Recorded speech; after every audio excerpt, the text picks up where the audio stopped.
आगे आपके पास स्थिति समय ग्राफ, यहां से स्टार्ट होता है ग्राफ, और बहुत इंपॉर्टेंट आपके एग्जाम के लिए।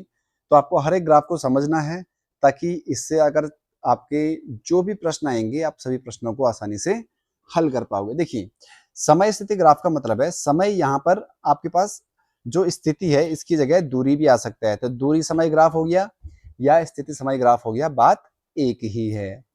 तो स्थिति समय ग्राफ यह दर्शाता है कि समय के साथ किसी वस्तु की स्थिति कैसे बदलती है, पोजीशन कैसे बदलती है, मतलब वो कितनी दूरी पर रहता है।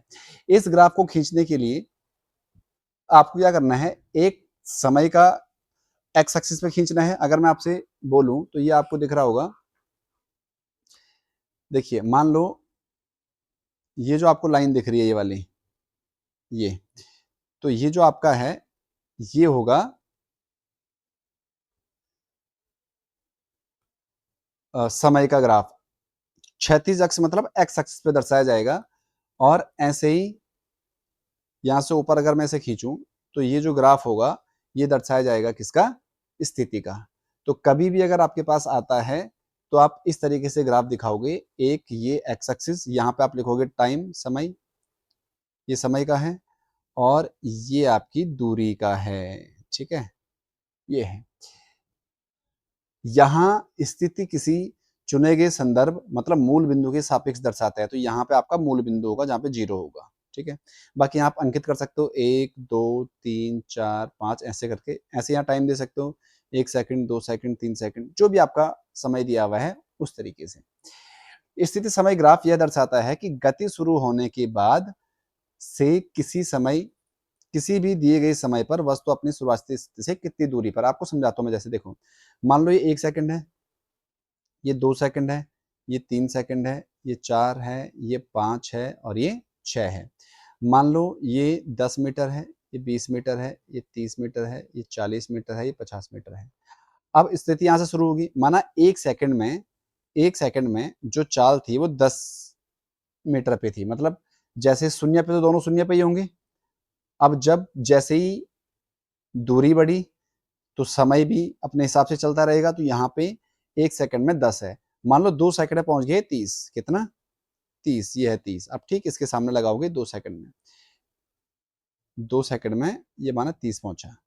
फिर 3 सेकंड में ये फिर 20 पे आ गया मान लो। फिर 4 सेकंड में ये 40 पे पहुंच गया, ये है 20 पे, और ये पहुंच गया यहाँ 40 पे। ठीक है, 4 सेकंड में। तो ये ग्राफ ऐसे चलेगा, अगर आप देखोगे ध्यान से तो ये ग्राफ चलेगा ऐसे, ये आपको दिख रहा होगा ये। तो यही समझाना चाह रहे हैं कि समय स्थिति ग्राफ में समय के सापेक्ष किसी भी वस्तु की स्थिति किस प्रकार परिवर्तित होती है, उसी को बोला जाता है स्थिति समय ग्राफ। उम्मीद आपको समझ आया होगा स्थिति समय ग्राफ क्या होता है। तो आपको ध्यान ये रखना है कि जो एक्स एक्सिस है, नीचे वाली लाइन है, उसे आपने समय मानना है, और जो ऊपर वाली लाइन होगी इसे आप मानोगे दूरी। ठीक है, अब आगे देखिए, जैसे यहां पे आपको दिख रहा होगा एक तालिका दी है। जब टाइम 0 है तो पोजीशन भी 0 पे है। जब टाइम 1 सेकंड है तो पोजीशन है 10 मीटर। ऐसे ही टाइम 2 सेकंड है तो पोजीशन है 20 मीटर। ऐसे ही टाइम 3 सेकंड तो पोजीशन है। तो इसे कैसे दिखाया जाएगा, यहाँ पे देखिए, स्टार्टिंग अगर आप ध्यान से देखोगे तो 1 सेकंड में 10 मीटर है, दिख रहा है यहाँ पे।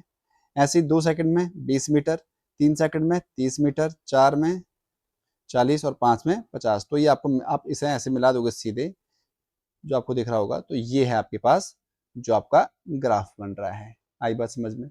इस तरीके से आप समय और दूरी का ग्राफ बना सकते हो। अब ये कितने टाइप का होता है, कभी कभी एग्जाम में डायरेक्ट पूछा जाता है। तो पहला है जब वस्तु विराम अवस्था में हो। अगर आप ध्यान से देखोगे ये टाइम का है एक्स एक्सिस, और ये वाई एक्सिस है किसका, दूरी का। अब आप ध्यान से देखो कि इस ग्राफ में रेखा क्षैतिज है, समय बढ़ने के बावजूद स्थिति स्थिर रहती है। आपको दिख रहा होगा ये एक पे ही है। जैसे समय माना यहाँ पे 1 सेकंड है तो भी एक पे ही है, 2 सेकंड है तो भी एक पे ही है, 3 सेकंड है तो भी एक पे ही है, 4 सेकंड है तो भी एक पे ही है, 5 सेकंड है तो भी एक पे ही है। इसका मतलब है ये वस्तु विराम अवस्था में है, मतलब ये वस्तु गतिमान नहीं है। तो जब भी आपके पास वस्तु विराम अवस्था में होगा तो आप उसका इस प्रकार का ग्राफ बनाओगे। आई बात समझ में? तो यहाँ पे दिखा भी है, वस्तु अपनी स्थिति नहीं बदलती है, कोई विस्थापन नहीं होता है, तो वेग कितना होगा? शून्य होगा। चूंकि ग्राफ का ढाल शून्य है, मतलब स्लोप बोलते हैं जैसे ढाल, इसीलिए वस्तु विराम अवस्था में होगी। ढाल का मतलब क्या हुआ? देखो आपको समझाता हूं मैं। जब भी कोई वस्तु इस तरीके से बढ़ती है ऐसे, तो इसी को बोला जाता है इसकी ढाल। ठीक है, आगे लिखा हुआ है, स्थिति समय ग्राफ एक क्षैतिज रेखा हमेशा कोई गति नहीं को दर्शाती है। मतलब ये इसमें कोई भी गति नहीं है, समय के सापेक्ष इस रेखा में कोई परिवर्तन नहीं आ रहा है। इसका मतलब है कि जो वस्तु है वो विराम अवस्था में होगी। ठीक है, अगला आपके पास है एक समान गति। एक समान गति का मतलब है, जैसा आपको बताया मैंने, स्टार्टिंग में जैसे 1 सेकंड है तो ये यहाँ पे है, आपको दिख रहा होगा 1 सेकंड में यहाँ है, फिर 2 सेकंड में ये माना 1 पे है, फिर ये 3 सेकंड में 1.5 पे है, फिर ये 4 सेकंड में 2 पे है। तो अगर आप इसे सीधे खींचोगे तो ये क्या दिखाएगा? एक समान गति। इस ग्राफ में एक सीधी रेखा है जो ऊपर की ओर झुकी हुई है, दिख रहा होगा आपको इस तरीके से।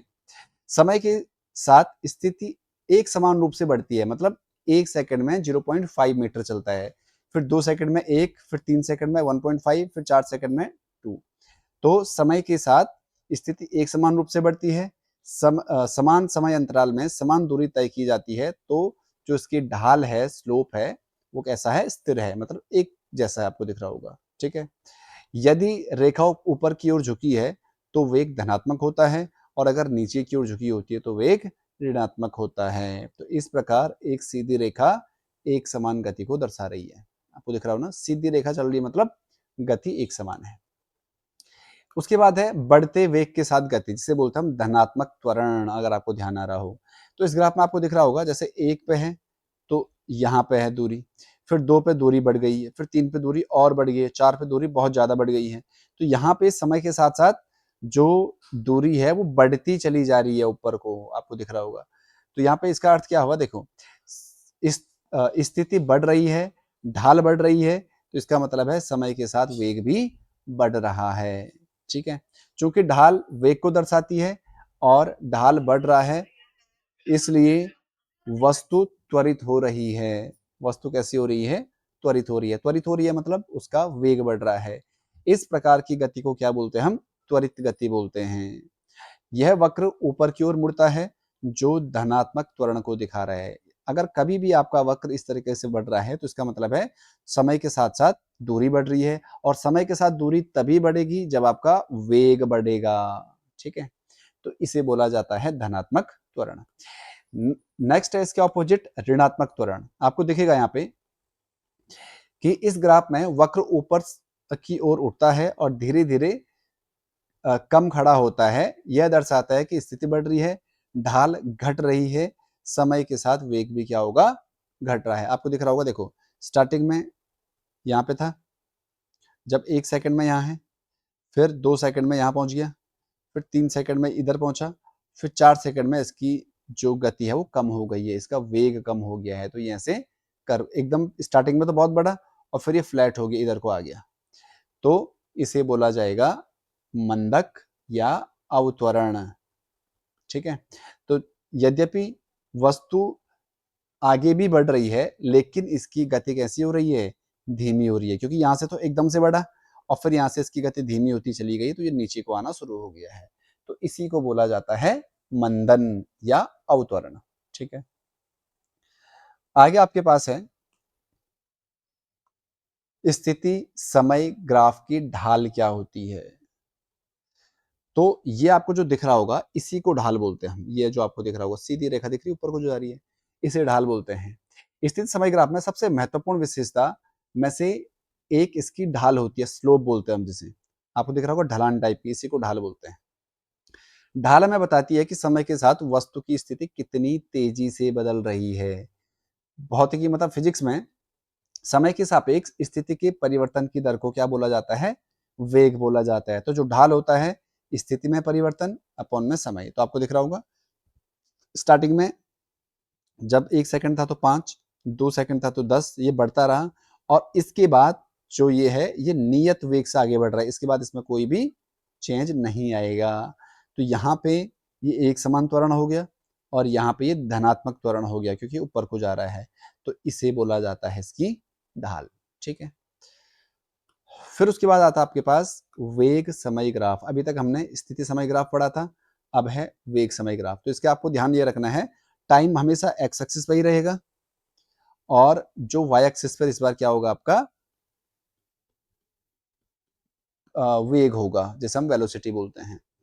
तो लिखा है यहाँ पे समय क्षैतिज अक्ष पर होगा, क्षैतिज मतलब एक्स एक्सिस पर होगा, जबकि वेग लंबवत एक्सिस पर होगा मतलब वाई एक्सिस पर होगा। तो आपको दिख रहा होगा ये है धनात्मक वेग, धनात्मक त्वरण बोलते हैं जिसे हम, बढ़ रहा है।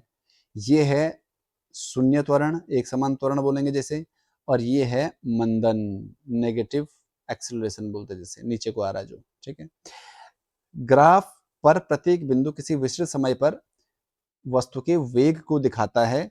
ऊपर दिया गया जो वेग टाइम ग्राफ विभिन्न समय अंतरालों पर एक धावक के वेग को दर्शाता है। आपने देखा होगा जब भी कोई धावक दौड़ता है तो स्टार्टिंग में बहुत तेज दौड़ता है, फिर बीच में उसकी स्पीड एक जैसी रहती है और लास्ट में आते आते उसकी स्पीड बहुत कम हो जाती है। तो ये क्या दिखा रहा है, एक जो धावक है उसकी स्थिति को दिखा रहा है। अब यहाँ पे है पहला जो विभिन्न प्रकार के गति के लिए वेग समय ग्राफ है, उसमें पहला आता है नियत वेग क्या होगा, जिसे हम क्षैतिज रेखा आपको दिख रही होगी ये वाली। तो यहाँ पे दिखा रहा है कि समय के साथ साथ वेग एक ही जैसा है, मतलब वेग में कोई भी परिवर्तन नहीं हो रहा है। मतलब ये हुआ कि 1 सेकंड में भी ये, मान लो अगर मैं इसे मान लूँ तो 1 सेकंड में 45 किलोमीटर की चाल से चल रहा है, वेग से चल रहा है, 2 सेकंड में भी इसी की चाल से है, 3 सेकंड में भी सेम है, 4 सेकंड में भी सेम है, मतलब इसके वेग में कोई परिवर्तन नहीं हो रहा है। तो इसी को बोला जाता है नियत वेग। गति के दौरान वेग एक समान बना रहता है, इसका मतलब है ढाल कैसा होगा, शून्य होगा। चूंकि वेग में परिवर्तन नहीं होता है, वस्तु नियत वेग से गति करती है, गति एक समान है, यद्यपि वस्तु गतिमान है, फिर भी इसमें कोई त्वरण नहीं है क्योंकि इसका वेग कैसा है, अपरिवर्तित है। जब वेग में परिवर्तन होगा तभी त्वरण संभव है, जैसा कि हमने डेफिनेशन से पढ़ा था। ठीक है, आगे आपके पास नियत त्वरण। नियत त्वरण का मतलब हुआ कि जब समय के साथ साथ निश्चित, जो समय के साथ साथ है जो वेग वो निश्चित दर से बढ़ता है, उसी को बोला जाता है नियत त्वरण। यहाँ पे आपको दिख रहा होगा 1 सेकंड में 20 किलोमीटर 20 मीटर पर सेकंड की गति से चल रहा है, फिर 2 सेकंड में 40 किलोमीटर प्रति सेकंड की चाल से, फिर 3 सेकंड में 60 मीटर प्रति सेकंड की चाल से, फिर 4 सेकंड में 80 मीटर प्रति सेकंड। तो आपको दिख रहा होगा यहाँ पे समय के साथ वेग एक समान रूप से बढ़ता है, ढाल स्थिर रहती है क्योंकि एक समान वेग से बढ़ रहा है, तो त्वरण भी क्या होगा, स्थिर होगा। तो इसे बोला जाता है, चूंकि ढाल नहीं बदलती है इसलिए जिस दर से वेग बढ़ता है वह हर क्षण एक समान होती है। इस प्रकार की गति को बोलते हैं हम एक समान त्वरित गति। ठीक है, मतलब एक समान गति से वेग में परिवर्तन हो रहा है।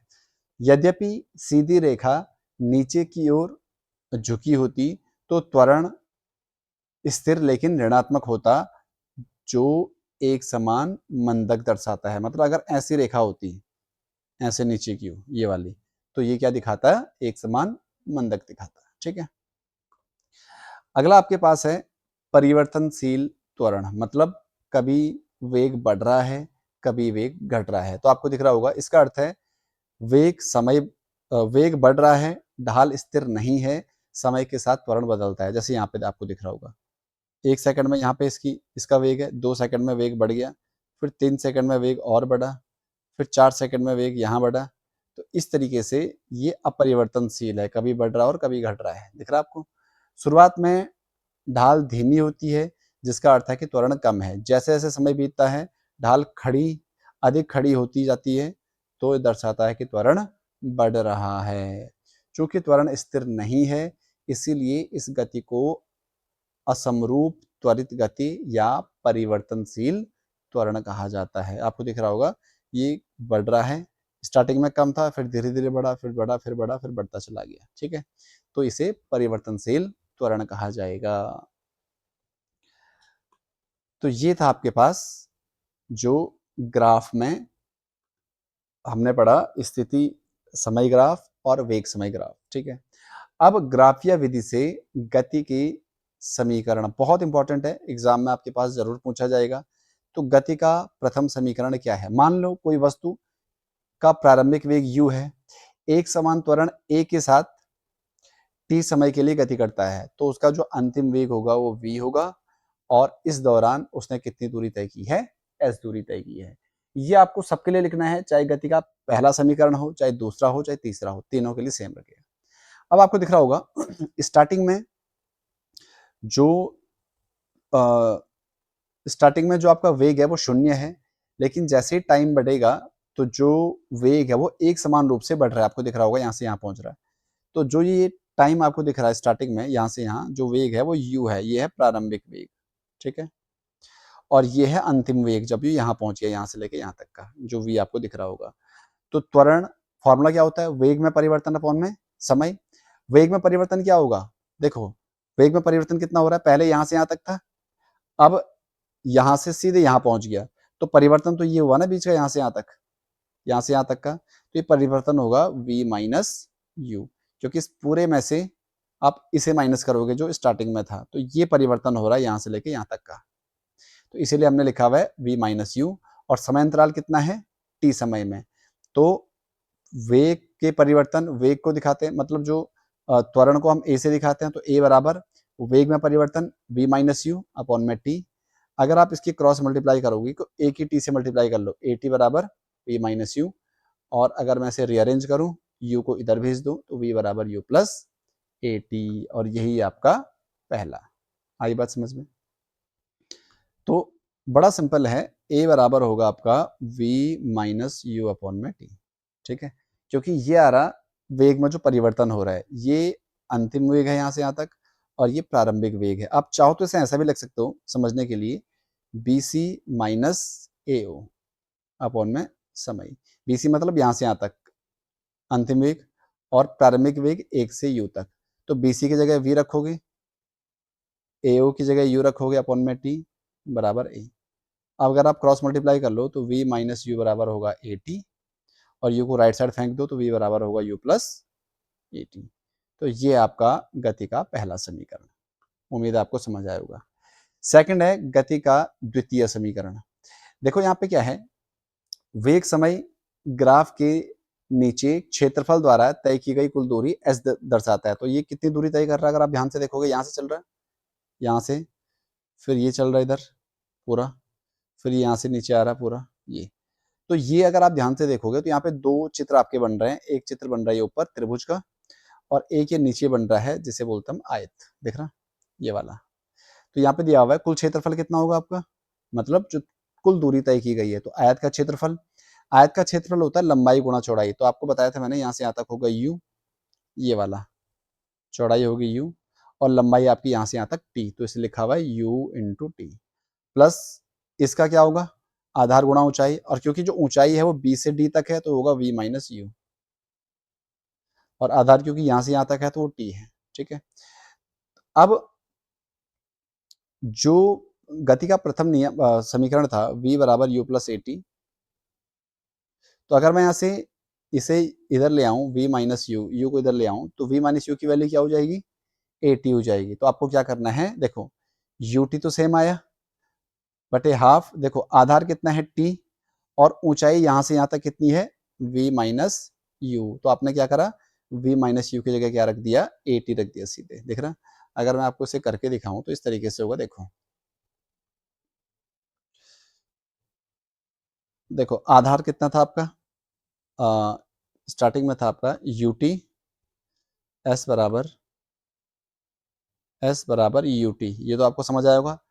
आयत का क्षेत्रफल लंबाई गुणा चौड़ाई, लंबाई है टी, चौड़ाई है यू, प्लस हाफ गुणा इसका आधार टी है, और जो ऊंचाई है बी से लेके डी तक, तो बी से लेकर डी तक कितना होगा? V minus U. अब आपको बताया था मैंने, क्योंकि बी से लेके सी तक तो वी है, और यहाँ से यहाँ तक यू है, ये यू है, तो ये बचा कितना?